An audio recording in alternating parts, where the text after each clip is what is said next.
Mr. Kennedy, in one of the first moves that he did as the Health and Human Services Secretary, was essentially dismissed all the health experts that was on that committee, and he then replaced them with wackos who were against vaccines or who had these outlandish.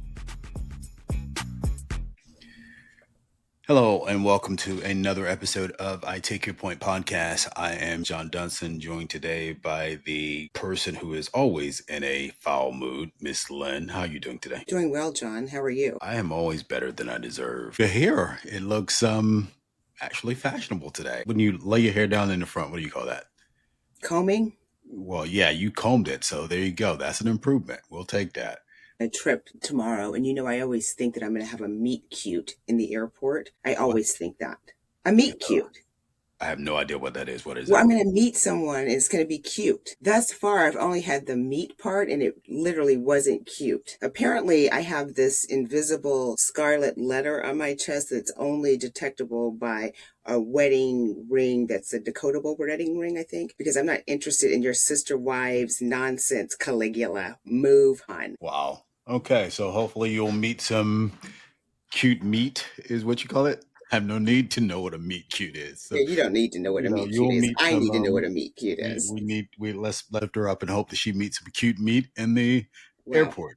And there you go. A lot going on. I do want to thank you guys for staying with us. We took last week to go to the great state of South Carolina to visit some relatives. So we did pause recording last week, but it did allow us a couple of things. One, it allowed us to level set in terms of looking at the data that's coming in from the episodes that we have. And Miss Lynn has told me that I need to do this, so I'm going to do it. If you are so inclined to, we love the feedback we're getting, but we'd also like to see you subscribe, like, comment, and share. And so if you're not a subscriber, please take the second to hit the subscribe button right now so that I can meet my mandate that Miss Lynn has put on me. With that out of the way, let's go forward with looking at the first, I think, 13, 14 episodes that we've done. Miss Lynn, which one jumps out for you with respect to one of your favorites? Would it be one of the earlier ones? I know we were kind of getting our groove, but it was just that authentic, organic conversation. I think it was about the relationship one, and the fact that you don't know how to put the toilet seat down. Actually, I do know how to put the toilet seat down. There's just sometimes that I forget to put the toilet seat down. So That's gross. okay. Yeah. All right. Ooh, yucky. The one that stood out to me was the conversation that we had about the Mecca and how the Mecca is revered not only by those individuals who attended our university throughout the world. We that is our most viewed and watched and downloaded episode to date, and so we do appreciate that. With respect to those of you who have taken upon yourself to learn more about Howard University, otherwise known as the Mecca, and so that is one that I really, really enjoyed. But there are others that stand out. Obviously, the first in terms of just finding a rhythm in terms of conversation. I wanted to explain as much as we can the structure of this podcast. The podcast in and of itself typically are going to run between 45 and 55 minutes. We're going to cover 3 basic topic areas in each podcast, and that's going to be entertainment, culture, and politics. We understand that individuals are going to come to this podcast and you may have different interests that you may be more concerned about that week. And so for the individuals who are interested in politics only, you're going to have about 10 to 15 minutes of that per segment. Individuals who are interested in entertainment, same thing. And individuals who are interested in the culture, you're going to get 10 to 15 minutes.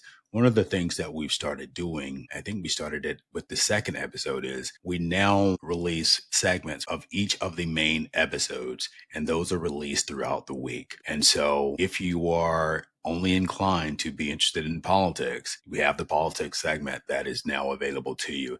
In addition to that, one of the things that our team has set up is we've set up playlists that will allow you to specifically go to a playlist that covers those topic areas that interest you. If it's politics playlist. If it's culture, it's the relationships and cultures playlist. And if it's entertainment, then you have the entertainment playlist. So that is the structure of I Take Your Point. We have also taken consideration that there are individuals who want to know, aren't you guys on video? And part of that is by design. And we want you to listen to what it is that we are saying and we are offering you. And it's been our experience that sometimes we can get so caught up in the flashy and what someone is looking like or what someone is animating when they're saying certain things, that it can take away from what it is that we're offering from a voice or vocal standpoint. So we want you to listen. We also want you to then share and communicate with us. So it's more of a dialogue as opposed to a show.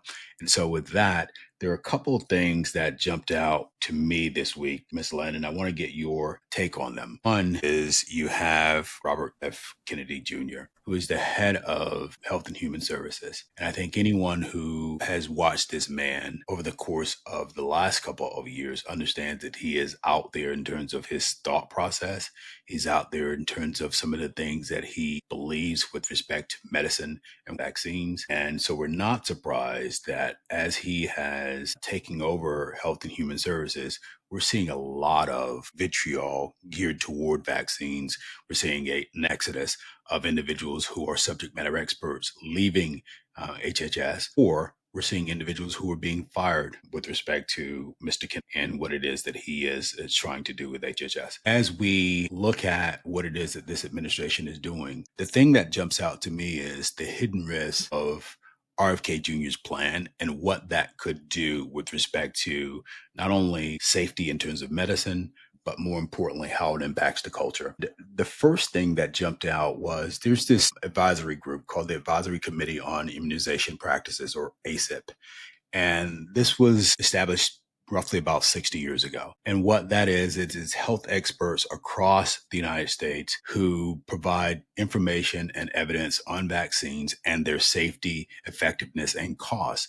And they give unbiased recommendations to the CDC. Mr. Kennedy, in one of the first moves that he did as the Health and Human Services Secretary, was he essentially dismissed all the health experts that were on that committee, and he then replaced them with wackos and crazies that were against vaccines or who had these outlandish views in terms of medicine. That was one of the first things that he did. The second thing that he did was, with respect to CDC, is he has in some ways neutered the experts who were running CDC here in Atlanta. We've seen an exit of the CDC director. We've seen individuals who were high up on the CDC who were trusted experts leave. We've seen individuals be confused about some of the vaccine mandates that are coming down. Mr. Kennedy has indicated that even with something as widely respected as the COVID vaccine today, that was going to be revisited in terms of whether or not it's going to be necessary for individuals to have that vaccine. And so there's been this angst and consternation and confusion that has existed during the entire reign of him as the Health and Human Services Secretary. What say you about Mr. Kennedy and some of the things that you've witnessed him do? I just think that, and I think I've talked about this before, that it is dangerous. Some of the things that he is saying in terms of protecting students, protecting marginalized communities, and in some ways kind of feeding into this narrative or this fear that a lot of communities have. I remember back with COVID, there was correlation in thought process to the Tuskegee studies, right? And so was it targeted towards Black people? Should we be getting this vaccine? One of the things that you and I have talked about, and I'm still trying to really understand the why. Like, why would you want to have this mandate or this narrative where you shouldn't get vaccines? There's always a reason why people have a belief, right? So if you think about getting a vaccine, we want to prevent disease, we want to prevent this widespread whatever, but there is this concerted effort that some people don't want the vaccine. Why?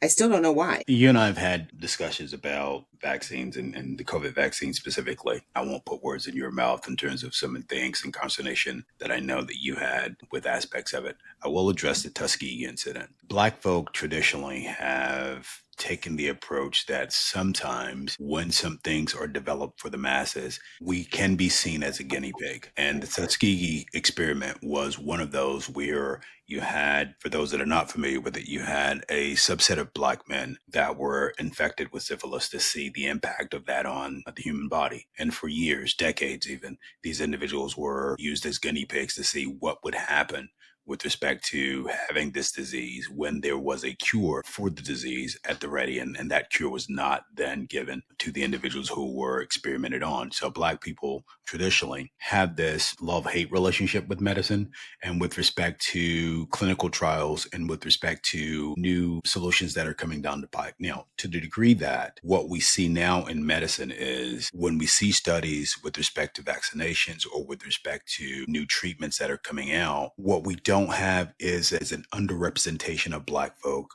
with respect to those studies. And so you'll have other cultures that are represented. You'll have Black folk that are not represented sometimes. And so we don't have an idea in some cases how that disease that the medicine is trying to stop is going to be impacted if we had participated in some of these trial studies. And so we're seeing that in modern day. I do take your point on the fact that there is always a why in terms of when something is being pushed for individuals to take. With respect to COVID, though, I think because it was such a worldwide phenomenon and it wasn't just Black folk and Americans that were being impacted, it was other cultures, other countries that were all hands on deck to develop a vaccine to be able to eradicate a disease that was killing millions. I think that's different, and that should cause us to not be as concerned about the ramifications of a vaccine.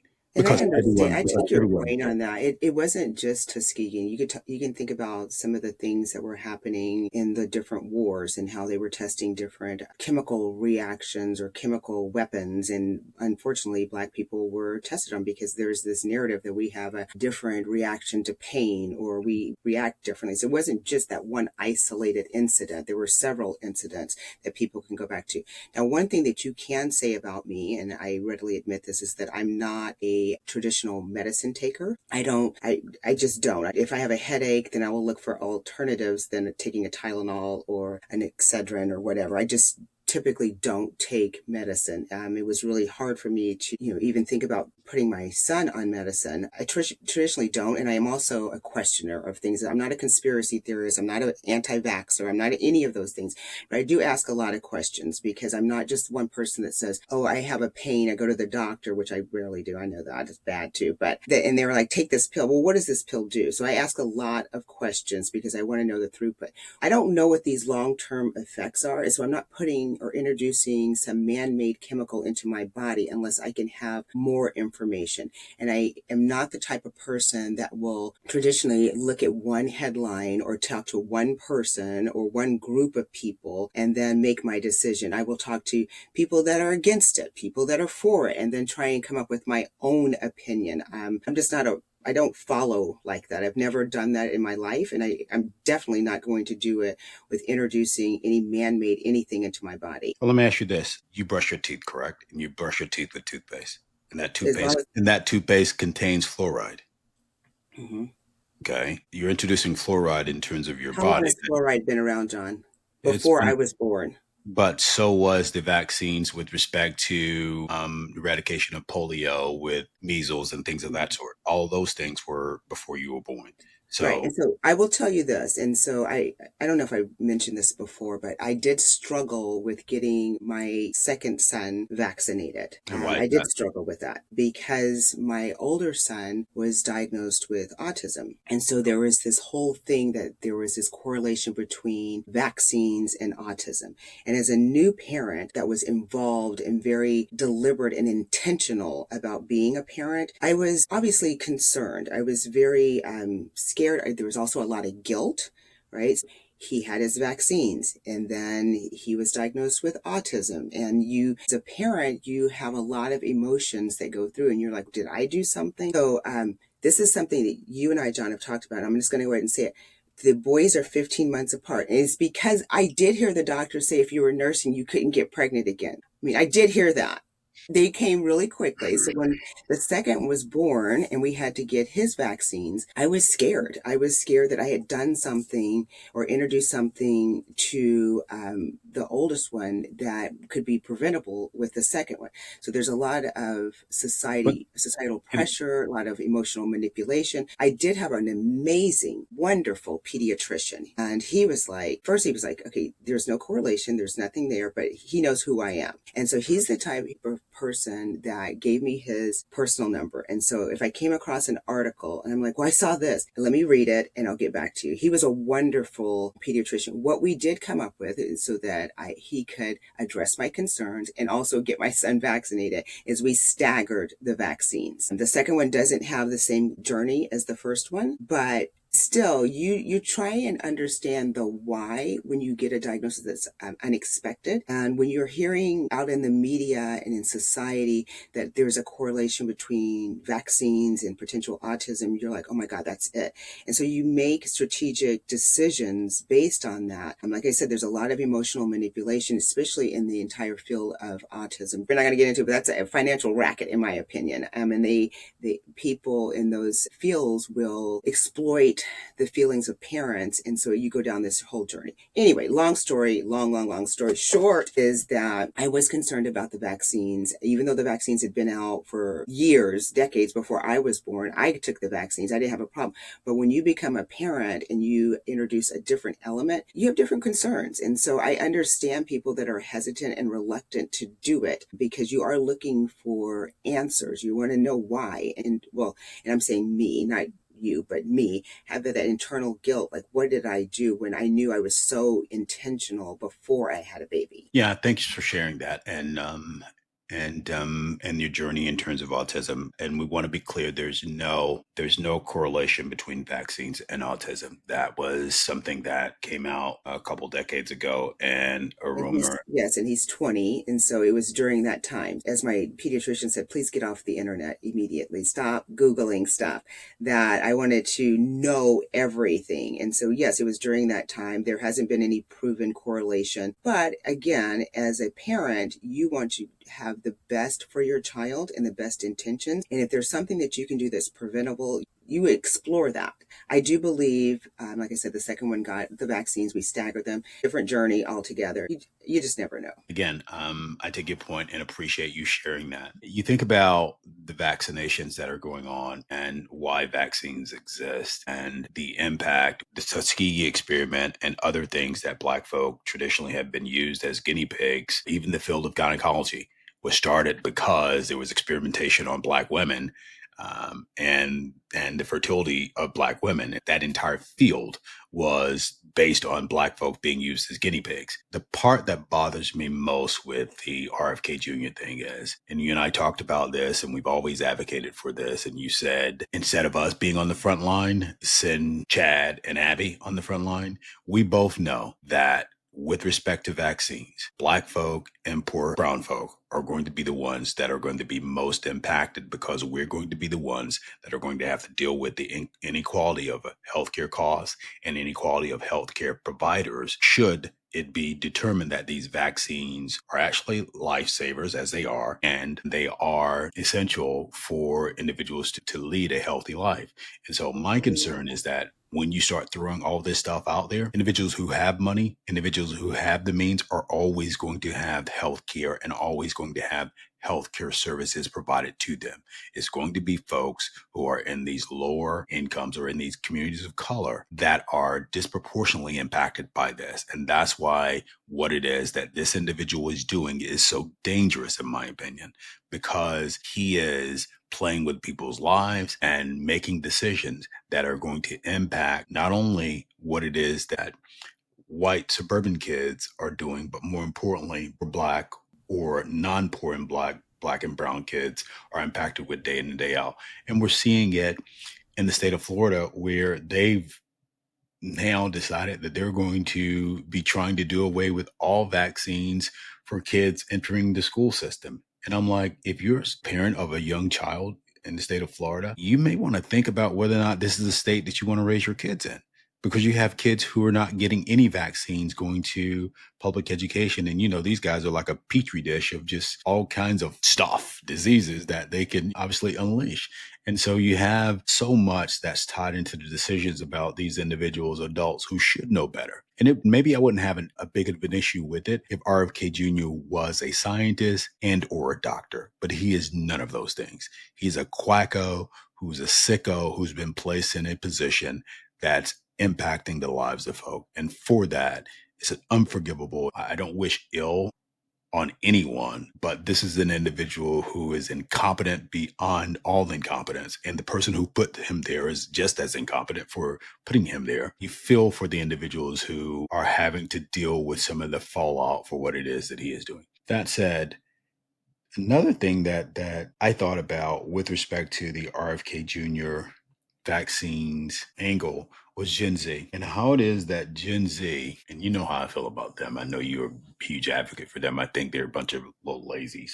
Wow, Gen Z. that is extremely strong, and Yeah, I reject that. they're And a I know little. you call me what do you call me? The Gen X advocate for Gen Z. Yeah, I see them as job hoppers, quiet critters, safe space room needers. Yeah, They and you know what? They'll probably be the most healthy out of all of us while you're sitting in a therapist's office trying to unpack things. they're also responsible for the shit show being in office because more of them decided that they were going to vote for him based on their beliefs than other, Well, what do you, okay, we're going to get to that. I would yeah. love to understand why you think that whatever he said aligned to what I see and Mhm. what I think is that there was a need to break free of these traditional business as usual. And in some ways, our Madam Vice President, Mhm. she represented business as usual. And we see that in the way that the safe rooms, the way that Gen Z is saying, hey, talk to me this way. This, I don't want to go to work and be sexually harassed. I don't believe in baby oil. Like a lot of the things that they're rejecting. And I think that unfortunately, the Democrats at that time represented more of the same. When you look at the alternative, even though it was a different alternative, it was different. And so when you think about, I'm going to break everything and we're going to rebuild this, you look for Wreck-It Ralph. You want to break everything, Mhm. and then we will build this up to something that is better. But if you continue on with the same foundation, you continue on with the same thing, there's no opportunity to break them. There's incremental changes, right? So we could say, like, for Black people, our flight, like, Mhm. you're like, oh, we've made incremental changes. We've done, but at some point we're like, no, I want to be able to just walk into a room. I don't have to worry about the color of my skin. I don't have to worry about anything. I just want to have a conversation. I don't need to have a white person championing me at work. I'll champion somebody else. Like I just don't need you to help me. I just need you to get out of my way. But we don't get there if we just keep accepting incremental changes. And for me, I saw Gen Z as saying, I'm tired of the small incremental changes. I want big change. And unfortunately, the alternative was this guy. Okay. That's what I saw. So if your argument is this, and again, me making your argument better than you can make your argument. John, that is extremely sexist, and I am going to write you a strongly worded letter. Yes, Dear Gen Dallas You're, Cowboys. you're very Gen Z-ish in terms of trigger warnings and strongly worded letters. So if the point is that Gen Z is making the argument that we grew up in a time where shit was just crazy, where we dealt with the collapse of the financial system back in '08, we dealt with Iraq and Afghanistan with Bush and in the early 2000s, we dealt with COVID coming down the pike. We dealt with a lot of the stuff that you guys were supposed to fix and put systems in place that would have allowed this to be averted or avoided, and you didn't. And so we don't trust any of you, and we don't care whether or not you have an R in front of your name or a D in front of your name. Mhm. If that is your argument, okay, I get it. Yeah, I 100% believe that. And, it's just a lot of that is just my observation. And then having conversations with my son and his crew. That's what they feel. And the interesting thing about the youngest crew is I told you he has a very diverse group of friends. Mhm. And some of them are R's and some of them are D's and some of them are I's. They're all over the place, but their conversation and their why is more about we don't want the same. We want to change. We think that Gen X had an opportunity and then they are status quo and they complain about the millennials. They complain about everything. We just want things to be the same. Why are you whining in the workplace? And they're like, because the workplace is broken. I know you just want to go to work, get your little job and have your pension. Those days are over. Here's the problem that I have with that. The problem that I have with that is Gen Z. You talked about the drunkard who was very malleable with respect to the Department of Defense and how it is that the shit show was able to utilize him to accomplish what it is that he's trying to do. I view Gen Z the same way. They don't have any core beliefs. They believe that, They okay, do have core beliefs. They're just different from yours. let me use your example you may appreciate. You hate buffets. Gen Z believes that everything should be a buffet. I'm going to take from this piece because I like carrots. I also like steak. I also like this. Gen Z's thing is we want to take bits and pieces of everything that align with us, but we're not thinking in terms of the collective. We're thinking in terms of I. I want to do this. No, believe in labels. They don't want to be labeled. And what I'm hearing you say is they need to pick a label. Why do I have to pick a label? Because it makes you, John, feel comfortable. I don't have to pick a label. If I want to eat steak and shrimp, and then I want to have a boiled egg, and then I want to be dairy free, okay, that is your journey. Why do I have to pick a label or a lane to make John Dunson feel comfortable? Problem with that is that if they want everything customizable, at some particular point, you're not thinking about the collective. You're thinking about what's best for me. And they are Okay, and very John, may I me focused. interrupt you and say Yes. this? The collective. Who is the collective, John? Who The who collective gets to determine what the collective looks like? Who is that? the collective for me would be, and we can talk about this deeper. As an African American male, there are certain core qualities or certain core beliefs that I believe that are essential to the advancement of Black folk in terms of political beliefs, spiritual beliefs, and how we go about raising our kiddos to be cognizant of certain things. So, from that standpoint, I do believe that if you have 10 individuals who are all rowing in the same direction and all have a fundamental understanding of what it is that they want to accomplish, you can get more accomplished than if you have 10 individuals who are all saying, well, I want to do this, and this, and they have very little in common. They have very little in terms of a structure, in terms of how to go about doing it and getting it accomplished. What I would appreciate from Gen Z, if their lazy ass got up and decided, okay, not only are we going to be a voting bloc that believes in this, but now we're going to elect individuals who believe what we believe to be able to systemically get things done.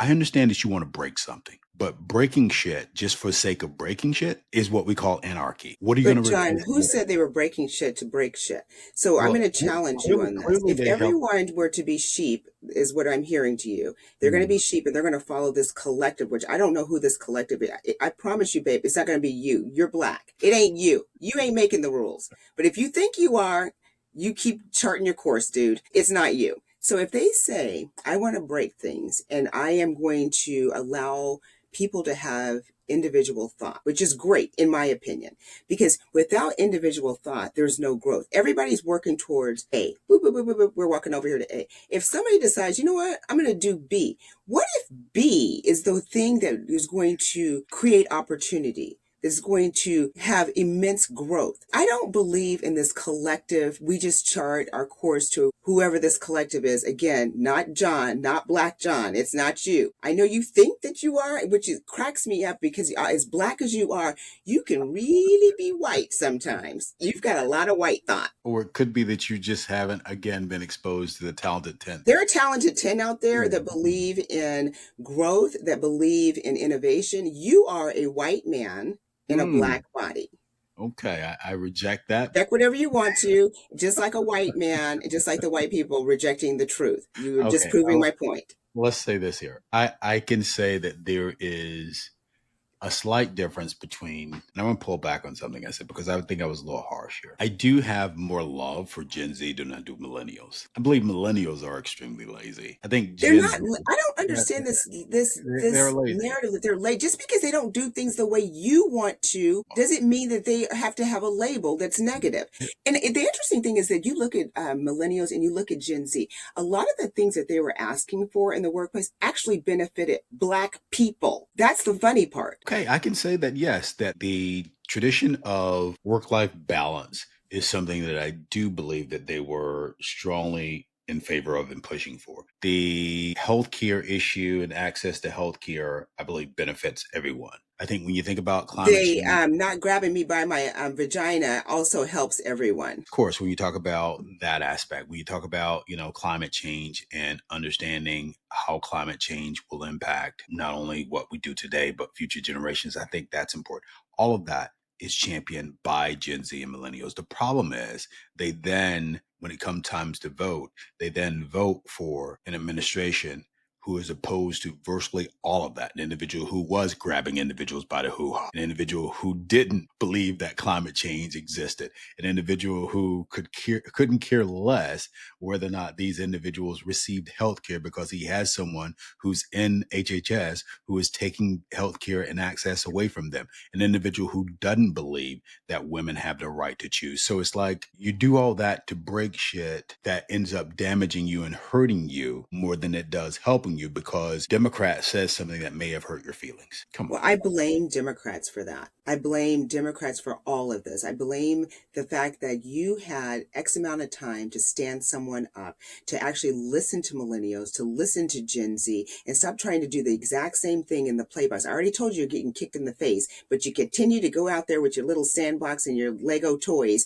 and play the same game. They said they didn't want to play this game, but either you listen to them or you don't, and they keep voting for something different. Unfortunately, the something different is just different. It's not good. It's just different. So again, I blame Democrats for them being I lazy don't asses. If you want to talk about somebody being lazy, I don't blame Democrats. I blame Gen Z. And right now you're reaping what you sowed with respect to voting for this sure, guy. they reap what they sow, or they could have. If you want to talk No, about they're not core could have, beliefs, they are. okay, they are. You talk about core beliefs. Their belief is So that then we don't don't like be the hold on. state. So don't be crying now that you can't find a job because this man has wrecked the And I economy. get that. I understand that there are repercussions to decisions. I'm saying that you talked about core beliefs. Their core beliefs are that we don't like the way that society is operating. We don't like the fact that you don't prioritize mental health, that you don't care about the way that you treat people. We don't like these things. We know that traditionally, and you haven't shown us anything different, Democrats, that you're going to keep doing business as usual. Now, there is a consequence to every single action. You said, I don't want business as usual. I'm going to go over here. Now, with that came other things that you have to deal with. I'm not discounting any of that. I'm just saying, you said that there are no core beliefs. I believe there are core beliefs. They are just not aligned to Johnny Dunson. We can agree to disagree with respect to Gen Okay. Z or with respect to millennials. I do have a little bit more love for Gen Z.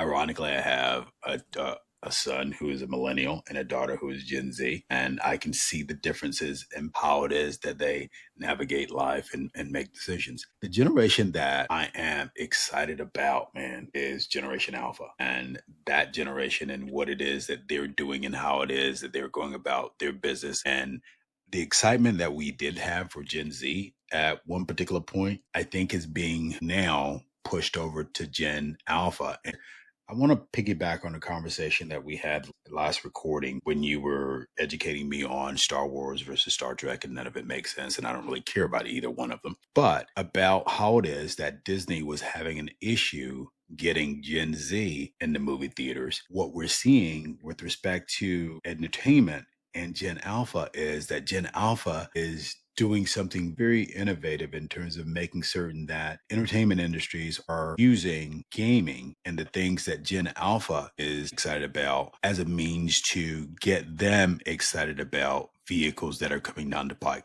The other thing that jumped out to me was these guys like to go out and have experiences. And by experiences, meaning they like to be in the thick of it with the concerts and the movie theaters, and they like to experience it in all of its senses. I think that is something that squarely comes from Gen X and what it is and how it is that we navigated and experienced life. What say you about that?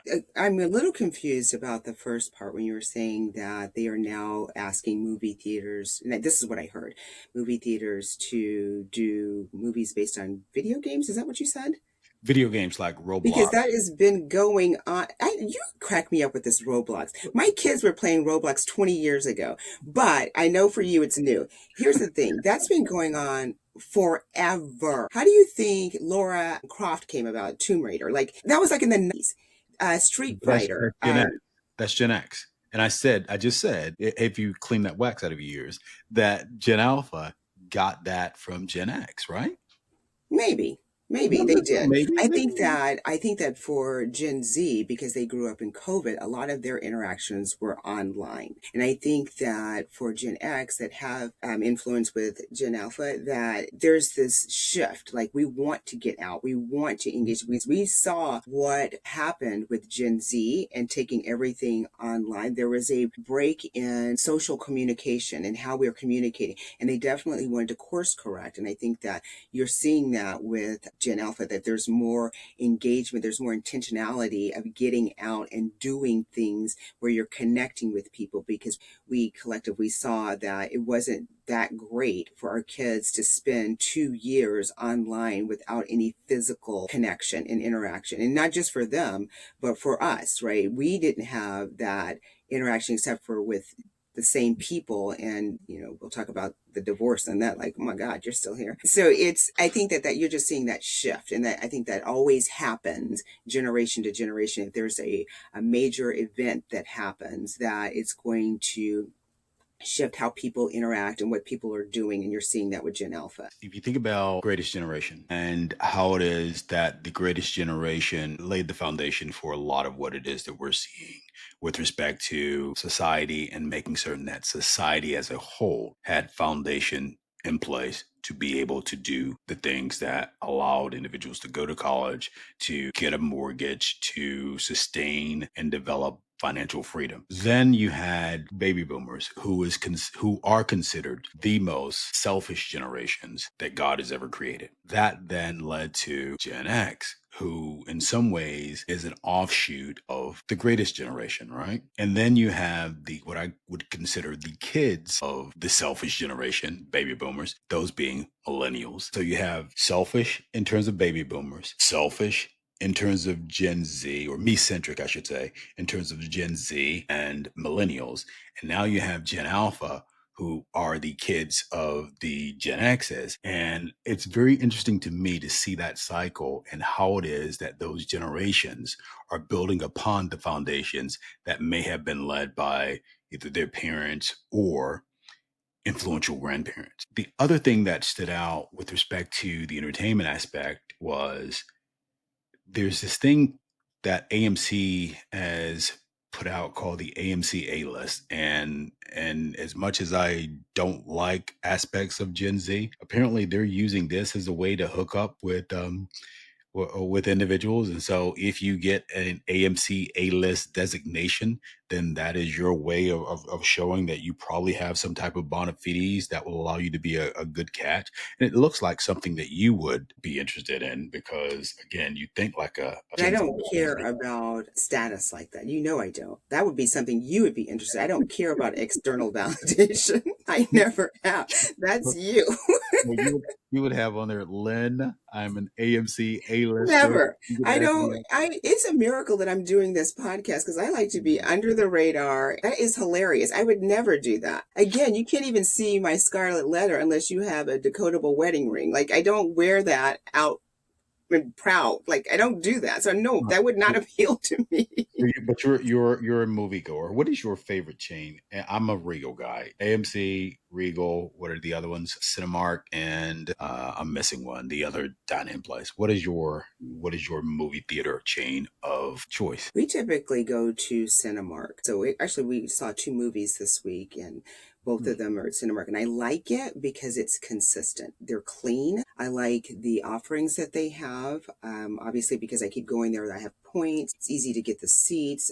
There are more Cinemarks here than the other ones. My youngest son did work at AMC theaters, and it's a nice experience. And we would go there sometimes, but I've always done Cinemark. Yeah, I'm a Regal guy, and that's the affiliation that Regal now has with Coke. I used to be, when I lived in DC and Boston, I was an AMC guy. I really loved AMC. However, in Atlanta, the better experience for me has been at Regal Theaters in terms of watching the movie. I don't really care about eating or anything at the event. And so I don't typically frequent those dine-in spots that have food that's served. That said, Miss Lynn, it's always my pleasure to speak with you and learn from you. What do you have on tap this week? I am finishing up the movie Highest to Lowest.